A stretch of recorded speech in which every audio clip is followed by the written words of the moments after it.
Hello mga kalahas, kamusta? RMJ Jewelry Philippines nga pala.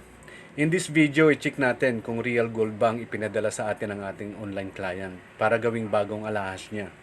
From old jewelry to new jewelry. At siya nga pala, huwag niyo sanang kalimutang mag-subscribe sa aming YouTube channel at pakipindot na rin ang notification bell para ma-notify kayo sa mga susunod na video na aming gagawin about jewelry making. Meron tayong natanggap na package mga kaalahas mula sa ating clients online. May ipapagawa siya na jewelry. So, ipinadala niya yung mga lumang alahas niya para gawing bagong jewelry. So,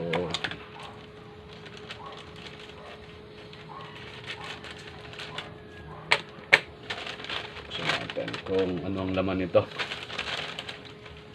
Okay, so ito siya mga kaalahas. Ito yung pinadala ng client natin online. So check natin kung tunay bang ginto ito.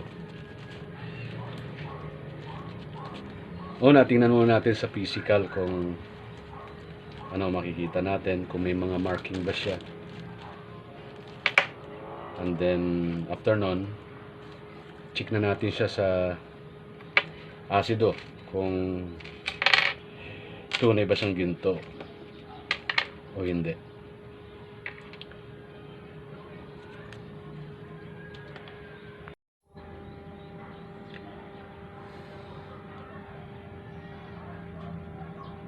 Check muna natin kung may mga marking siya sa loob.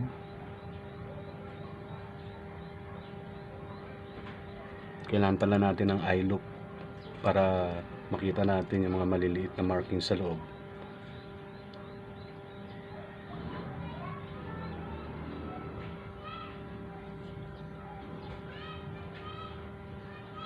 So itong singsing walang marking man lang kahit na ano.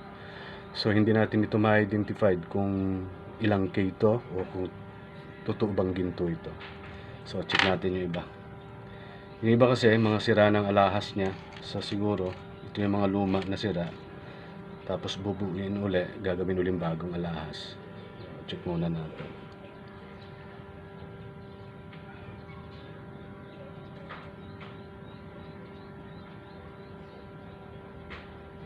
Wala rin siya.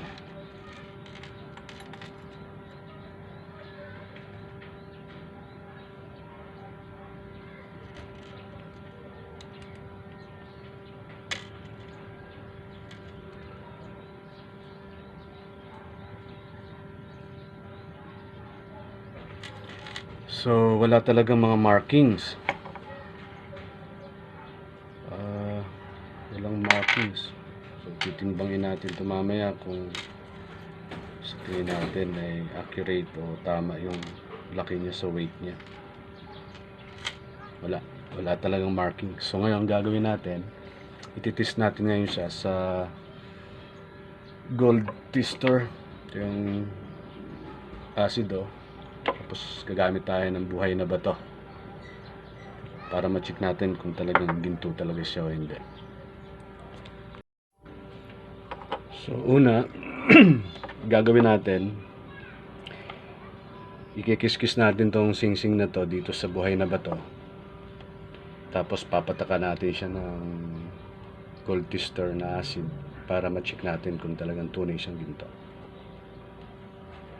Test natin.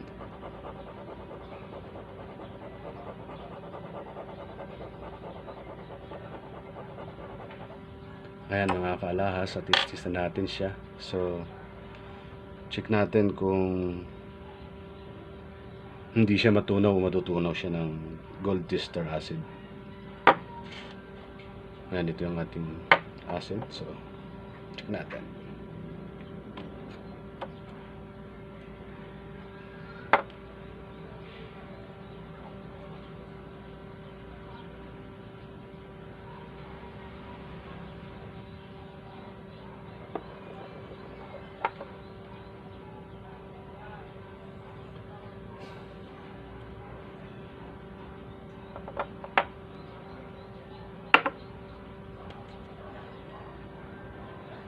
So well, kung mapapansin nyo, hindi siya natunaw.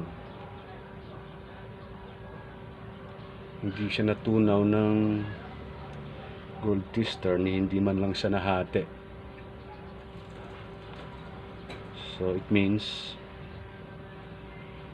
ginto ito. Ngayon,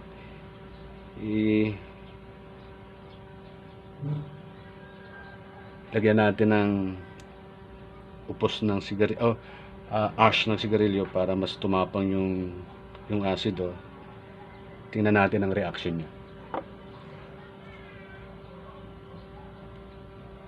Lagyan natin siya ng yan.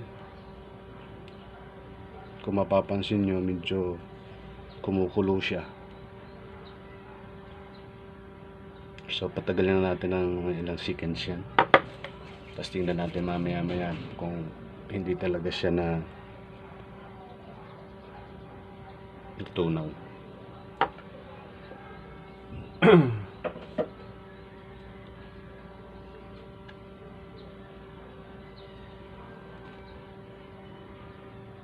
Yan, okay na yan. So pahiran na natin.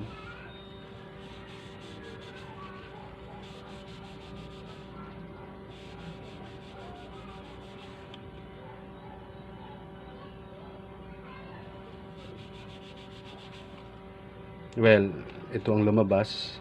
So almost nag-fade siya.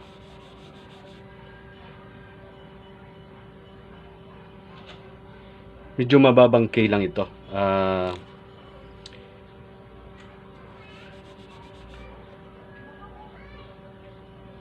14K. Nasa 14K lang ang kanyang pagkaginto. So, yun guys, yung singsing is nasa 14K.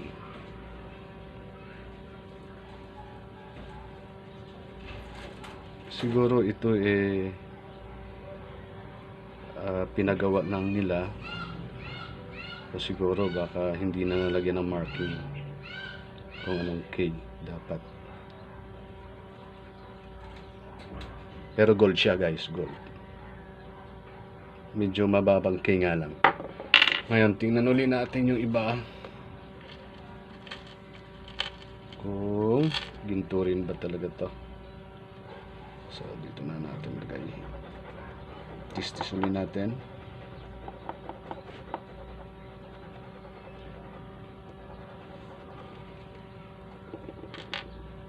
Tapos, lagyan ulit natin ng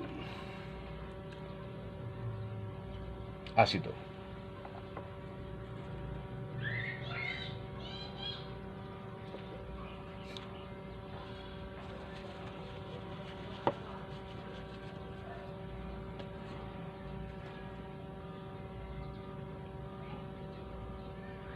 So, ganun din guys. Hindi siya natunaw, hindi siya naputol. So, it means ginto pa rin ito.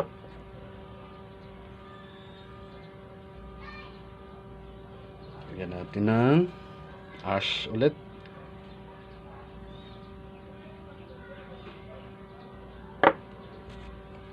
Ayan.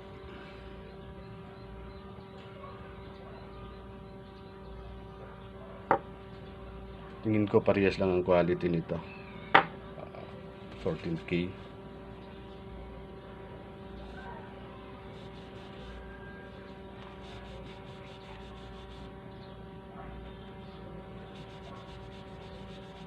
Well, 14K ulit.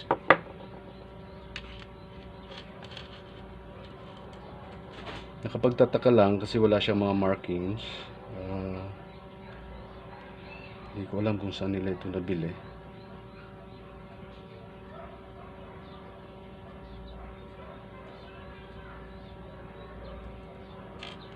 Check natin itong isa pa.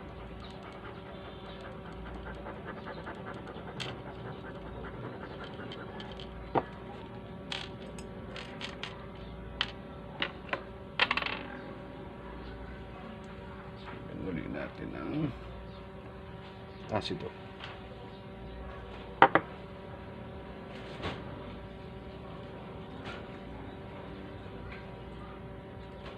So ganun din.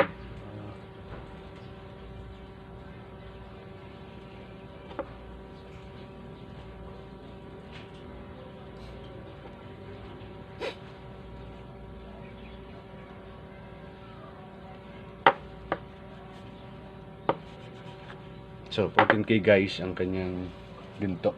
So ito magagawa nating alahas ito ayon dun sa design na gusto ng client natin.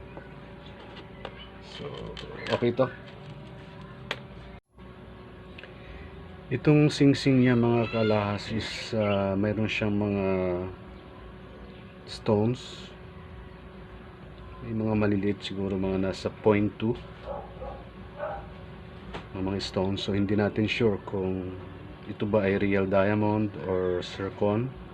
So ititest na rin natin kung genuine ba itong nakakabit na mga diamonds dito sa kanyang singsing. So malalaman natin ito, gagamit tayo ng diamond tester para malaman natin kung itong mga diamonds na nakakabit dito is genuine or natural diamond or Swiss diamond or zirconia or cubic zircon diamonds. Check natin.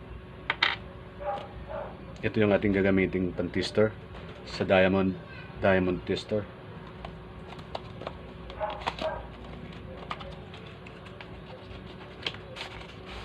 Check natin kung real siya o hindi.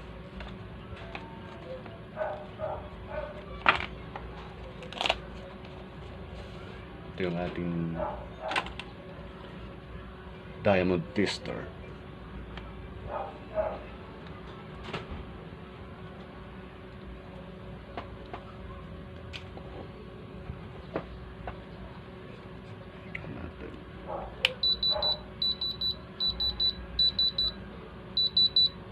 Pag umabot sa ganyan mga kaalahas, it means natural diamond siya.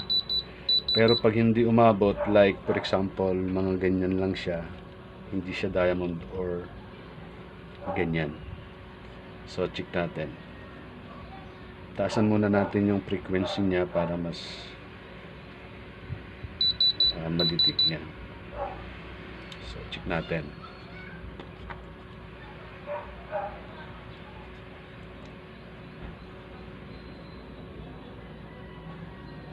So walang reaction. So check natin ulit. So walang reaction. So taasan natin ng konti yung frequency.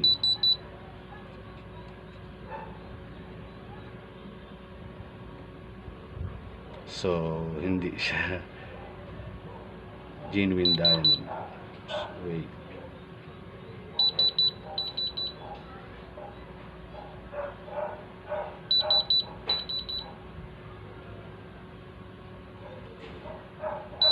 Hindi siya nagfo-fall, so hindi ito natural diamond, hindi sa genuine diamond.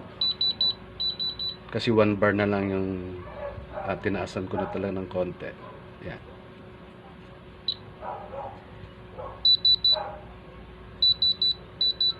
Check pa natin one time.